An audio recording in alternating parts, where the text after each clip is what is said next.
నా రాముడు, నా భీముడు. చిరంజీవి గారు ఎందుకు పెట్టారో తెలీదు, రామ్ చరణ్ తేజ్ అని ఆంజనేయ స్వామి పేరు పెట్టారండి చరణ్కి. ఎగ్జాక్ట్గా ఆంజనేయ స్వామి.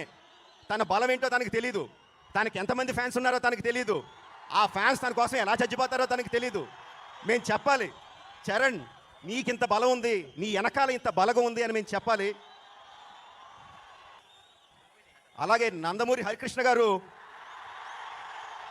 ఎందుకని తారక రామన్ పేరు పెట్టారో కానీ సేమ్ రాముడు లెక్క. బట్ నేను చెప్పేది ఏంటంటే తన స్ట్రెంగ్త్ ఏంటో తనకు తెలిసిన మహనీయుడు రాముడు. అలాంటి తన స్ట్రెంగ్త్ ఏంటో తెలిసిన యాక్టర్ ఎన్టీఆర్. తన ఏం చేయగలడో తెలుసు, ఎంతవరకు చేయగలడో తెలుసు, ఎలా మెప్పించగలడో తెలుసు. అలాంటి ఎన్టీఆర్ ఈజ్ మై భీముడు. చరణ్ గొప్ప నటుడు, ఆ విషయం తనకు తెలీదు. ఎన్టీఆర్ గొప్ప నటుడు, ఆ విషయం తనకు తెలుసు. బట్ ఇద్దరు గొప్ప నటులు నా సినిమాలో వచ్చారు. I'm super happy.